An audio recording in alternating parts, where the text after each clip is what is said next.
Mi nombre es Emily. Y la noche en que mi familia finalmente dijo en voz alta lo que me habían estado mostrando durante años, yo estaba de pie en el pasillo de entrada, con la espalda contra la puerta.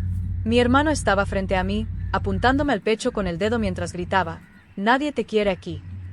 Antes de que pudiera procesar el dolor de esas palabras, lo oí, aplausos. Mi mamá. En realidad, lo aplaudía como si acabara de ganar una discusión en lugar de empujar a su propia hija a la calle. Mi padre se quedó a un lado, en silencio, con la mirada baja, fingiendo que realmente no estaba allí. En ese momento algo dentro de mí simplemente se apagó. No grité, no lloré, no les rogué que me lo devolvieran. Simplemente los miré a los tres, memoricé lo orgullosos que se veían de finalmente dejar atrás la decepción familiar y dije, «Está bien».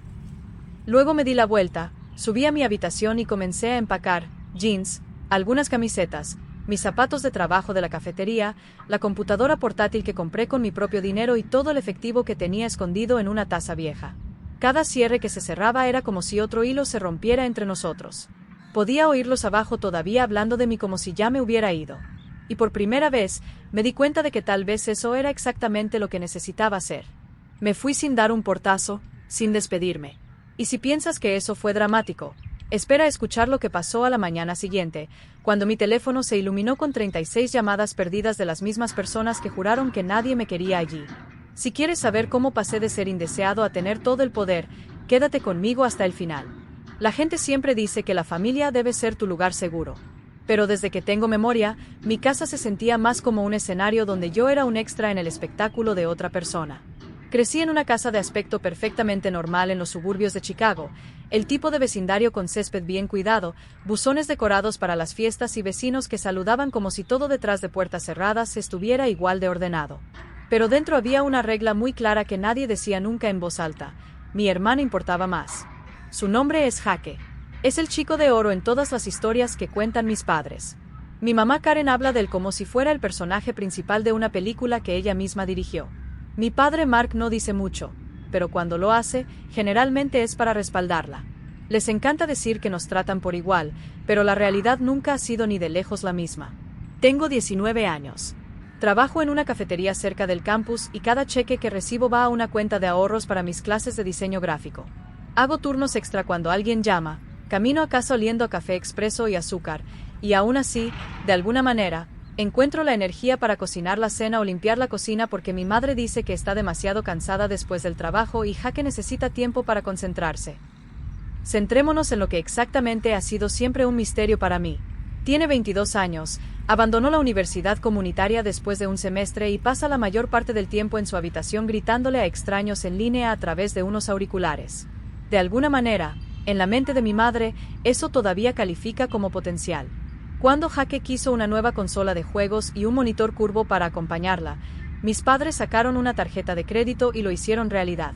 Cuando pregunté si podían ayudarme a pagar una licencia de software que necesitaba para la escuela, se rieron y me dijeron que debería aprender a ser independiente. En la cena, todas las conversaciones giran en torno a él, sus juegos, sus amigos en línea, su estrés. Si menciono una buena nota, un nuevo diseño del que estoy orgulloso o lo cansado que estoy después de un turno doble, alguien mira su teléfono y cambia de tema. Al final, dejé de intentar participar y comencé simplemente a limpiar platos, rellenar agua y apilar platos como una especie de ama de llaves no remunerada que vive allí. Lo curioso es que no siempre fue explosivo o dramático. Fueron 1000 pequeñas elecciones, 1000 pequeños cortes. Mamá llamaba a Jaque mi bebé mientras me recordaba que ya tenía edad suficiente para hacer mi parte. Papá me decía que yo era fuerte y que podía manejar las cosas por mi cuenta, y luego se daba vuelta e intervenía cada vez que Jaque se equivocaba. La primera vez que Jaque tomó prestado dinero del frasco de mi cajón para comprar aspectos de uno de sus juegos, mis padres lo llamaron un malentendido. Me dijeron que no le diera mucha importancia, que solo eran hermanos, y me prometieron que me devolverían el dinero. Él nunca lo hizo. Aprendí rápidamente que en esta casa se esperaba que yo fuera comprensiva, indulgente y tranquila, mientras que él podía ser imprudente, ruidoso y defenderse. Me dije a mí mismo que si trabajaba lo suficiente, podría comprar mi propia salida de allí, que una vez que terminara mis clases y consiguiera un trabajo real, casi nunca tendría que estar en casa. Ese pensamiento me ayudó a superar muchas noches de insomnio limpiando mesas y fregando cafeteras. La noche en que mi hermano me empujó hacia la puerta y mi madre lo aplaudió no fue un arrebato cualquiera. Fue el momento en que todas esas pequeñas injusticias finalmente se acumularon lo suficiente como para aplastar lo que quedaba de mi esperanza de que las cosas pudieran cambiar. Y lo peor es que si hubieras entrado en nuestra cocina unas horas antes, habrías pensado que era simplemente otra noche normal en una familia normal, sin idea de lo cerca que estaba todo de explotar. Esa noche comenzó como cualquier otra después de un largo turno en la cafetería. Llegué a casa cansado, agarrando mis puntas y pensando en el proyecto que necesitaba terminar en mi computadora portátil para la clase. No tenía idea de que cruzar esa puerta principal sería la última vez que entraría a esa casa como alguien que realmente vivía allí. Cuando llegué al camino de entrada esa noche, me dolían los pies y sentía como si mi cerebro se hubiera mezclado con pozos de café. Lo único que me mantenía en pie era la idea de subir las escaleras, abrir mi computadora portátil y pulir los últimos detalles de un diseño en el que había estado trabajando durante días. Era para un pequeño concurso de becas, nada enorme, pero para mí ese dinero significaba una clase más por la que no tendría que estresarme. Empujé la puerta principal y lo primero que noté fue el sonido. No era la televisión ni mis padres hablando. Era la voz de Jake, fuerte y animada, resonando en el pasillo desde la sala de estar. Cuando entré, se me hundió el estómago. Estaba tirado en el sofá, con los auriculares puestos, gritando en el micrófono y con los dedos volando sobre el teclado de mi portátil. No es suyo, es mío. El que compré después de meses de ahorrar consejos y saltarme almuerzos. Por un segundo me quedé allí congelado. ¿Qué estás haciendo?, pregunté finalmente, intentando mantener la voz serena. Apenas dirigió su mirada hacia mí. Tranquilo. Solo lo estoy usando un rato, dijo, y luego volvió al juego. La pantalla parpadeaba con algún tipo de juego en línea, ventanas abiertas que definitivamente no eran de mi software de diseño. La carpeta con mi proyecto todavía estaba en el escritorio. Pero cuando me alejé de su juego por un segundo, mis archivos eran un desastre. Un archivo principal que había etiquetado cuidadosamente estaba dañado. El icono de vista previa era solo un cuadrado gris en blanco. Se me cayó el corazón a los zapatos. Jake, ¿qué hiciste?, pregunté, más brusco esta vez. Intenté cerrar su juego. Volvió a acercar la computadora portátil hacia sí y apartó mi mano. ¿No puedes?, espetó. Me estás arruinando el partido. Lo miré fijamente. Estás jugando mi portátil sin pedirme permiso y acabas de arruinar mi proyecto. Tengo una fecha límite mañana. Puso los ojos en blanco con tanta fuerza que era casi teatral. Es solo un dibujo. Puedes rehacerlo. No te pongas tan dramático. Mis manos temblaban. Esa cosa del dibujo representaba horas de mi vida después de cada turno. Píxeles y líneas de los que realmente me sentía orgulloso. Ya me has quitado dinero y ahora también me estás quitando mi trabajo, dije alzando la voz. No puedes tomar mis cosas solo porque mamá piensa que estás hecho de cristal. En el momento en que mencioné el dinero, su rostro cambió. Se arrancó un lado del auricular y me miró fijamente. Dios mío. ¿Sigues con eso?, gritó. Mi prestaste dinero. Separalo. Siempre te comportas como un mártir. Lo robaste, replique, de mi cajón. Y nunca me lo devolviste. Eso no es prestar. Se levantó tan rápido que la computadora portátil se deslizó sobre la mesa de café. Entró en mi espacio, con el pecho hinchado y la voz cada vez más fuerte. A través de sus auriculares pude escuchar a un tipo riéndose y preguntando qué estaba pasando. Solo está celoso porque mamá y papá realmente me aprecian, se burló. ¿Crees que trabajar en una estúpida cafetería y dibujar caricaturas te hace mejor que yo?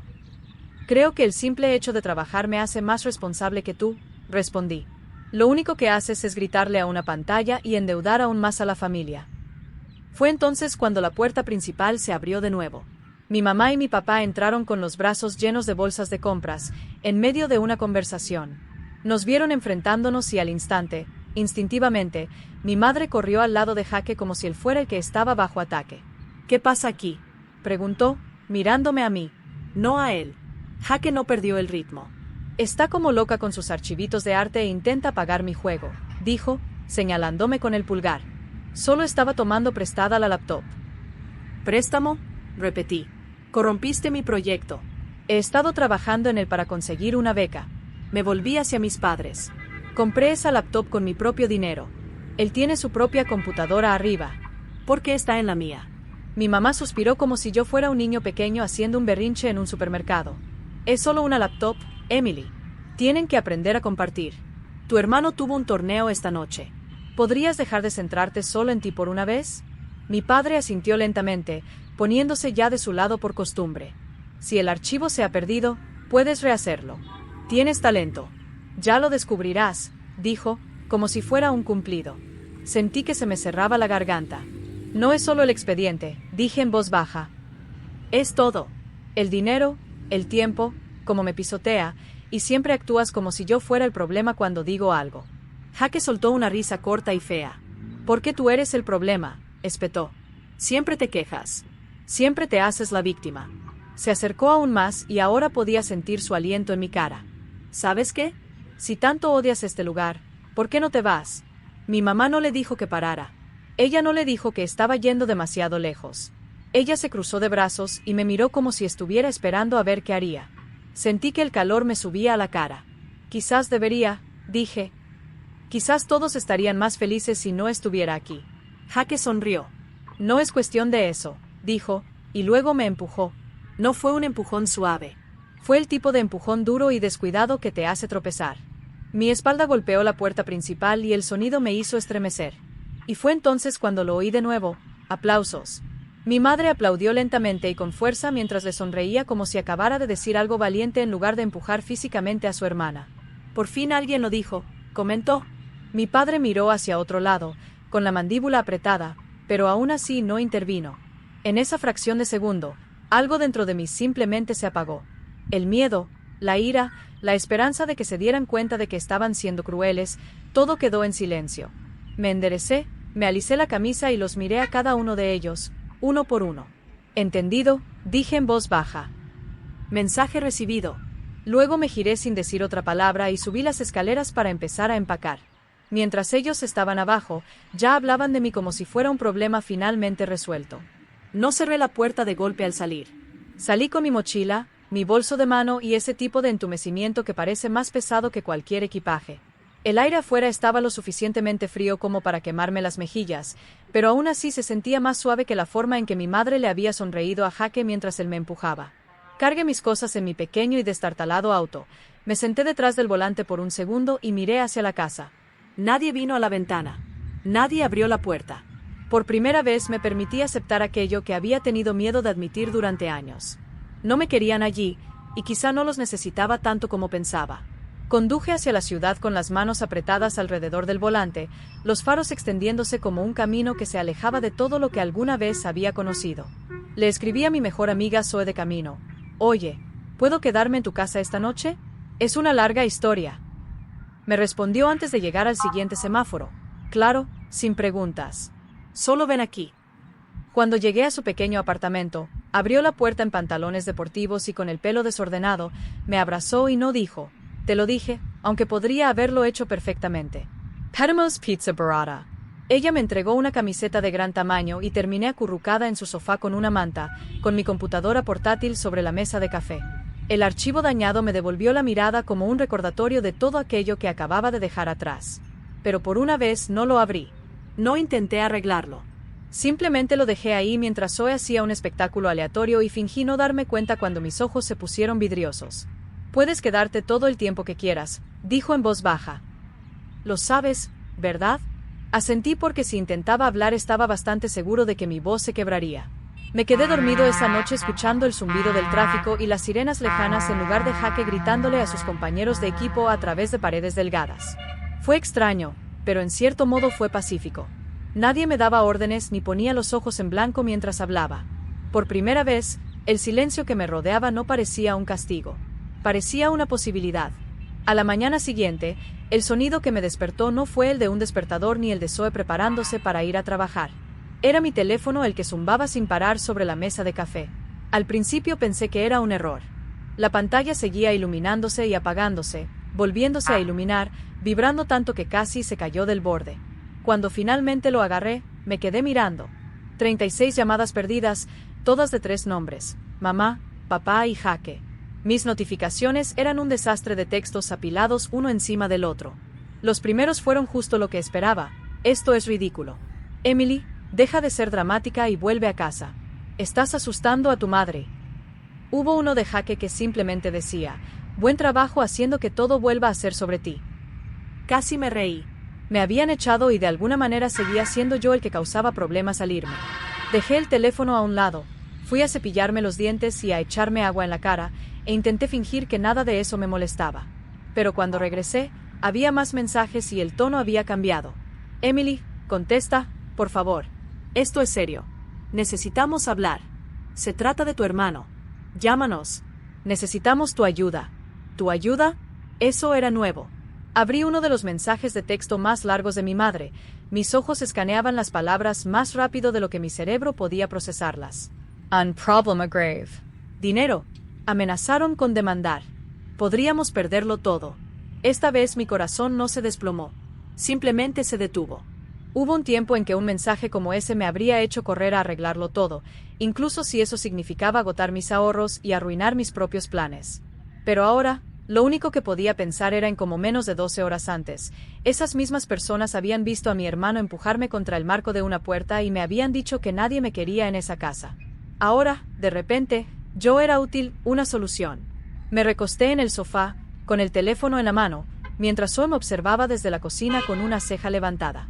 Déjame adivinar, dijo. ¿Necesitan algo? Solté una pequeña risa sin humor. Sí, respondí. Parece que mi hermano está en un lío y ahora soy el contacto de emergencia. No te devolví la llamada.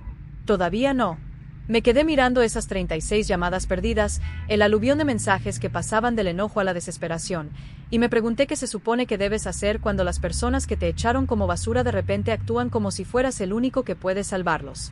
No sé cuánto tiempo estuve sentado allí mirando esos mensajes antes de finalmente presionar llamar. Una parte de mí quería bloquearlos a los 3 y volver a fingir que era un estudiante universitario normal durmiendo en el sofá de un amigo. Pero la curiosidad, y ese viejo y molesto sentido de la responsabilidad, no se callaban. Mi mamá contestó al primer timbre como si hubiera estado sentada allí con el teléfono en la mano. Emily, gracias a Dios, dijo con la voz temblorosa. No hubo ningún ¿dónde estás? Ni ¿estás bien? Simplemente estamos en problemas. Tienes que volver a casa. No dije que no estaba seguro de que este fuera mi hogar. Solo pregunté qué pasó. Ella no me contó toda la historia por teléfono, solo palabras dispersas y respiraciones entrecortadas. ¿Tu hermano, dinero, esos préstamos online? Están congelando cuentas. Hay papeles del banco. Ven aquí, por favor. Ella colgó antes de que pudiera decir sí o no. Me quedé mirando la pantalla por un segundo y luego agarré mis llaves.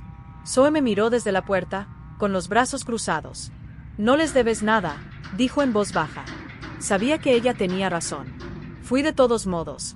Esta vez, el viaje de regreso fue diferente, menos como volver a casa y más como entrar a una reunión a la que no había accedido. La casa parecía la misma desde fuera, pero había una pila de sobres en la mesa del porche que no estaban allí la noche anterior. Al acercarme, pude ver letras negras en negrita a través de las ventanillas de plástico. Aviso. Delincuente. Última advertencia. Mi mamá abrió la puerta antes de que pudiera tocar. Sus ojos estaban rojos. Su cabello estaba recogido de tal manera que la hacía parecer más pequeña de lo que jamás la había visto. Por una fracción de segundo, pensé que me abrazaría o se disculparía o diría algo acerca de echarme.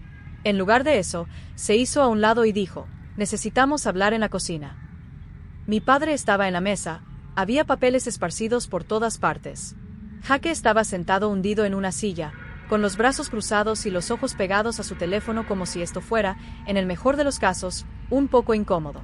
Sobre la mesa había resúmenes de tarjetas de crédito, correos electrónicos impresos y un sobre que decía algo sobre una ejecución hipotecaria en letras enormes e imposibles de ignorar. Se me revolvió el estómago. Entonces, dije, manteniendo la voz lo más plana posible. ¿Qué es todo esto? Mi padre se aclaró la garganta y se ajustó las gafas como siempre lo hace cuando se siente incómodo. Tu hermano tomó algunas malas decisiones, comenzó. Hemos estado tratando de controlarlo, pero se ha salido de control. Mi mamá lo interrumpió antes de que pudiera suavizarlo demasiado. Sacó algunos préstamos en línea para comprar equipos, dijo, mirando rápidamente a Jaque. Algunos a su nombre, otros a nuestro nombre. Se suponía que sería temporal. Pensó que podría devolverles el dinero una vez que su streaming despegara. Casi me reí. ¿Su streaming? Repetí. ¿Te refieres a los partidos que grita toda la noche con 3 espectadores? Jaque me miró fijamente pero no lo negó. Mi papá suspiró. Las tasas de interés eran más altas de lo que pensábamos, dijo. Intentamos consolidar, invertir parte de la casa, cambiar de lugar. Pero ahora las tarjetas de crédito están al límite, los préstamos están en mora y el banco amenaza con iniciar una ejecución hipotecaria si no podemos hacer un pago único. ¿Cuánto?, pregunté. Mi mamá tragó saliva. 15,000 pesos, dijo. Para detener la demanda y volver a un plan de pagos. La cifra flotaba en el aire entre nosotros, $15,000, más de lo que jamás había visto en un solo lugar, pero también lo suficientemente cerca de lo que había ahorrado como para entender al instante por qué mi teléfono había explotado esa mañana. Y me llamaste, dije lentamente, porque quieres que lo arregle. Mi mamá extendió la mano por encima de la mesa, con las palmas abiertas. ¿Tienes ahorros, Emily?, dijo. Has estado trabajando sin parar. Me dijiste que te iba bien. Si tan solo pagaras esto, podríamos quedarnos con la casa. Te lo devolveríamos. Entonces me reí, un sonido corto y agudo que no sentí que me perteneciera. ¿Me lo devolverías?, repetí. ¿Cómo Jaque me lo devolvió cuando me pidió prestado el dinero para sus juegos? ¿Cómo me protegiste anoche cuando me empujó contra una puerta y aplaudiste? Mi mamá se estremeció. Estábamos todos disgustados, dijo rápidamente. Se dijeron cosas, pero esto es más grande que eso. Este es nuestro hogar. Creciste aquí. No te importa si lo perdemos. Miré alrededor de la cocina. La misma mesa donde había hecho la tarea mientras Jaque se jactaba de haber superado algún nivel, las mismas encimeras que había limpiado 1000 veces, el mismo piso en el que había estado la noche anterior mientras mi familia dejaba en claro que yo era desechable. Me importa, dije, pero no lo suficiente como para prenderme fuego para mantenerte caliente. El rostro de mi padre se endureció. Es muy dramático, dijo. Les pedimos que ayuden a su familia. Las familias se apoyan mutuamente. Lo miré a los ojos. ¿Se aplicó esa regla anoche?, pregunté. Cuando tu hijo empujó a tu hija y tu esposa aplaudió, eso se refleja en el apoyo familiar. Jaque finalmente perdió la cabeza. ¿En serio sigues llorando por eso?, dijo. Estaba furioso. Estabas loco. Ni siquiera te presioné tanto. ¿Y ahora vas a dejar que perdamos la casa por tus sentimientos heridos? Me volví hacia él. No, dije con calma. Vas a perder la casa por tus decisiones, tus préstamos, tus mentiras, la decisión de tus padres de consentirte. La voz de mi mamá se volvió aguda y aguda. Estamos intentando solucionarlo, dijo. Les pedimos que sean parte de la solución, no del problema. Esto es lo que hace la familia. Nos mantenemos unidos. Entonces sentí que algo se asentaba dentro de mí, como un peso que finalmente encajaba en su lugar. Durante años, me lo había tragado todo para mantener la paz. Yo había sido la razonable, la comprensiva, la tranquila. Ya estaba terminado. Solo lo llamas familia cuando necesitas algo, dije. El resto del tiempo, soy la criada interna y el saco de boxeo emocional. Así que no voy a vaciar mis ahorros. No voy a pedir un préstamo. No voy a firmar nada. Mi mamá me miró como si no me reconociera. No hablarás en serio, susurró. Si perdemos esta casa, será tu culpa. No, respondí, poniéndome de pie. Si pierdes esta casa, es porque elegiste aplaudir cuando tu hijo me empujó en lugar de detenerlo. Jaque murmuró algo en voz baja sobre que yo era egoísta. Mi padre parecía querer discutir, pero por una vez no tenía un guión preparado. Recogí mis llaves y mi bolso. Vine porque dijiste que era serio, dije. Te escuché. Lo entiendo. Y sigo diciendo que no. Caminé hacia la puerta, sintiendo sus miradas en mi espalda. Por un segundo, nadie se movió. Nadie me llamó. Entonces, justo cuando mi mano se cerró alrededor del pomo de la puerta, la voz de mi madre salió más baja de lo que jamás la había escuchado. Si sales por esa puerta, no esperes que te perdonemos, dijo. Miré por encima del hombro. Ya me dejaste muy claro que no me quieres aquí, respondí. Esta vez simplemente elijo creerte. Y luego salí, cerré la puerta detrás de mí y los dejé sentados en esa cocina con sus cuentas sin pagar y sus excusas vacías, preguntándose qué les haría más daño a largo plazo. Perder la casa o darse cuenta de que la única persona que pensaban que siempre limpiaría su desastre finalmente había dejado de hacerlo.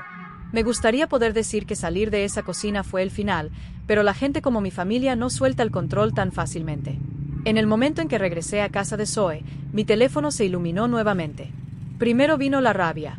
Largos mensajes de texto enojados de mi padre sobre traicionar a tu propia sangre, de mi madre sobre cómo estaba eligiendo el dinero por sobre la familia, y de Jaque diciéndome que era patética y que me arrepentiría de esto cuando todos estuviéramos en la calle. Silencié el hilo del grupo y traté de concentrarme en mi cronograma de turnos para la semana. Pero es difícil ignorar a tu propia madre escribiendo párrafo tras párrafo sobre lo decepcionante que eres. Luego, como si se accionara un interruptor, el tono cambió. Al día siguiente, los mensajes de mi mamá fueron más suaves. No queríamos decir lo que dijimos anoche. Solo teníamos miedo. Sabes que te queremos. Mi papá envió algo acerca de cómo entendía que las cosas habían estado tensas y que esta era nuestra oportunidad de unirnos. Jaque no se disculpó exactamente, pero sí envió: mira, solo ayúdame con esto y me mantendré fuera de tu camino para siempre. Eso realmente me hizo reír a carcajadas. Por un tiempo los ignoré. Fui a trabajar, volví a casa, comí fideos baratos con Zoe y pretendí que mi vida era solo mía. Pero los mensajes siguieron llegando. Finalmente, un pensamiento diferente se coló entre la ira y el dolor. Si realmente querían mi ayuda, si realmente estaban tan desesperados, ¿cómo sería hacerles finalmente admitir lo que habían hecho, no solo a mí, sino a todos a quienes les habían mentido sobre ser esta familia perfecta y comprensiva? Así que cuando mi madre me envió otro mensaje de texto tarde una noche: por favor, Emily, dinos qué podemos hacer para solucionar esto, no le dije que se fuera. En cambio, le respondí: ¿quieres mi ayuda? Entonces vas a admitir públicamente lo que hiciste. Ella respondió inmediatamente: ¿qué quieres decir?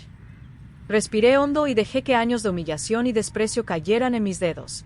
Vas a publicar en Facebook, escribí, desde tu cuenta, donde todos tus amigos y familiares puedan verlo. Les dirás que has favorecido a Jaque durante años, que le permitiste usar mi dinero y mis cosas, y que te quedaste ahí parada mientras me echaba de casa a empujones y me decía que nadie me quería allí. Vas a disculparte conmigo por mi nombre, no en privado ni por mensaje, sino públicamente. La burbuja de escritura parpadeó intermitentemente durante un largo tiempo. Cuando finalmente llegó su respuesta, fueron solo 3 palabras: eso no es justo. Me encogí de hombros aunque ella no podía verme. Tampoco lo es pedirle a tu hija que borre $15,000 de tus errores, respondí. Luego puse mi teléfono boca abajo y me fui a la cama. La tarde siguiente, Zoe entró en la sala de estar con su teléfono en la mano. ¿Has visto esto?, preguntó. No lo había hecho. Ella me lo entregó. Era la página de Facebook de mi mamá. Al frente y en el centro había una publicación larga que ya estaba repleta de comentarios. Ella lo había hecho. No lo expresó exactamente como le pedí, suavizó lo que pudo y enmarcó algunas cosas como malentendidos, pero todo estaba allí. El favoritismo, el dinero robado, la noche que Jaque me empujó y ella aplaudió. La frase "me equivoqué y lastimé a mi hija", Emily, apareció en el centro de la publicación como un foco de atención. La gente estaba en shock.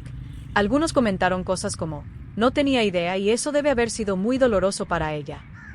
Algunos intentaron defender a mis padres, pero otros claramente no lo permitieron. Los familiares comenzaron a etiquetarme y a preguntarme si estaba bien. En mi bandeja de entrada aparecieron mensajes de primos con los que apenas hablaba, diciéndome que me creían y que lo sentían. Mi mamá me envió un mensaje de texto con una captura de pantalla de su propia publicación, como prueba. Listo, escribió. Hicimos lo que nos pediste. Ahora, ¿nos ayudarías a conservar la casa? Me quedé mirando ese mensaje durante mucho tiempo. Pensé en la versión niña de mí, que habría hecho cualquier cosa, pagado cualquier cosa, para finalmente ser elegida. Pensé en cómo se sintió mi pecho vacío cuando ella aplaudió mientras su hijo me empujaba contra una puerta. Y luego pensé en la versión de mí que había dormido en el sofá de un amigo y todavía se sentía más en paz que en esa gran y bonita casa suburbana. Creo que lo sientes, respondí. Y acepto tus disculpas, pero sigo sin darte mis ahorros. No voy a arreglar esto por ti. Hubo una larga pausa. Entonces apareció el número de mi papá llamando en mi pantalla. Lo dejé sonar. Llegó otro mensaje: estás siendo cruel. Respondí con una frase que sentí más que cualquier otra que les había dicho jamás. Afrontar las consecuencias no es crueldad. Después de eso, las cosas se movieron más rápido de lo que yo esperaba. Al banco no le importaron las publicaciones de Facebook ni el drama familiar. Los avisos se convirtieron en avisos finales. Y luego mis padres tuvieron una fecha de mudanza. Intentaron vender todo lo que pudieron: muebles, aparatos electrónicos, ese reluciente equipo de juegos por el que se habían endeudado desde el principio. No fue suficiente. Jaque perdió su trabajo a tiempo parcial cuando la empresa realizó una verificación de antecedentes y vio el desastre en su crédito y las demandas asociadas a su nombre. Los vecinos notaron el cartel de venta y luego el camión de mudanzas. Las publicaciones de mi madre pasaron de humildes alardes sobre su increíble hijo a citas vagas sobre ser traicionado por aquellos a quienes amas. Pero la gente que vio su confesión no lo olvidó. Algunos la eliminaron de sus amigos. Otros dejaron de responder. La imagen perfecta que había cultivado durante años apareció ante sus ojos. Y esta vez, no quedaba nadie para volver a pegarlo. Lo vi todo desde la distancia a través de capturas de pantalla y actualizaciones de segunda mano, con una extraña mezcla de satisfacción y tristeza retorciéndose en mi pecho. No había movido un dedo para arruinar sus vidas. Simplemente dejé de limpiar su desastre. Y de alguna manera eso fue suficiente para que todo lo que habían construido sobre mentiras y favoritismo se derrumbara bajo su propio peso. Si estuvieras en mi lugar, ¿habrías intervenido en el último minuto para salvarlos? ¿O les habrías permitido finalmente sentir lo que es vivir con las consecuencias de sus propias decisiones tal como lo hice yo? 6 meses después, a veces me sorprendo pensando en aquella noche en el pasillo y siento como si estuviera recordando una escena de la vida de otra persona, como una película que vi hace mucho tiempo. Mi madre aplaudiendo mientras mi hermano me empujaba hacia la puerta se repetía en mi cabeza una y otra vez, manteniéndome despierto por las noches. Ahora, la mayoría de las noches, me duermo en un pequeño apartamento de una habitación que es completamente mío, con mis propios muebles de segunda mano, mis propias tazas desiguales y mi computadora portátil en un escritorio que nadie toca excepto yo. Todavía trabajo en la cafetería, pero ahora solo a tiempo parcial porque el resto de mi agenda está llena de trabajos de diseño independiente y una pasantía que conseguí en una pequeña agencia de marketing del centro. La beca para la que estaba tratando de solicitar esa noche. Rehice el proyecto desde cero en una computadora portátil prestada en la casa de Zoe y terminé ganando una beca más pequeña de la que esperaba, pero suficiente para demostrarme a mí mismo que no necesitaba el permiso de nadie para seguir adelante. Mis padres y yo hablamos a veces, pero ya no es como antes. Mi madre envía mensajes de texto largos sobre lo difícil que han sido las cosas en su nuevo apartamento, lo mucho que extraña la antigua casa y lo mucho que desea que pudiéramos volver al tiempo anterior a que todo se derrumbara. Mi padre me ha enviado algunos mensajes de disculpa incómodos, del tipo que asume la responsabilidad con frases vagas e inconclusas. Jaque no se ha disculpado. En realidad, no. Hace meses me envió un mensaje corto que decía, no debería haberte presionado, y luego continuó, pero no tenías que dejar que te quitaran la casa. No respondí a esa parte. No espero una gran reunión llena de lágrimas ni un final perfecto al estilo Hollywood. La verdad es que no necesito que entiendan completamente lo que hicieron. Solo necesito que sepan que ya no estaré en la línea de fuego por ellos. La ira que he albergado durante tanto tiempo prácticamente se ha extinguido. Y lo que queda es algo más tranquilo, una especie de claridad triste y una especie de paz obstinada. No me siento culpable por no salvarlos. Tuvieron oportunidades, años de oportunidades, de tratarme como a una hija en lugar de como un plan de respaldo. Ellos decidieron no hacerlo. Y la vida finalmente les respondió. Si hay una lección en todo esto, es que la sangre no le da a nadie el derecho a romperte y luego exigir que seas tú quien arregle lo que destrozaron. A veces, lo más valiente y amable que puedes hacer por ti mismo es alejarte de las personas que siguen demostrando que no te valoran, incluso si esas personas comparten tu apellido. Así que sí, mi madre una vez aplaudió mientras mi hermano me empujaba fuera de la casa. Y ahora soy yo la que duerme tranquilamente por las noches, construyendo una vida que ellos no pueden controlar. Si fueras yo, ¿los perdonarías y los dejarías entrar nuevamente, o mantendrías tu distancia como lo he hecho yo? ¿Y alguna vez has tenido que elegir tu propio respeto por ti mismo antes que mantener la paz con tu familia?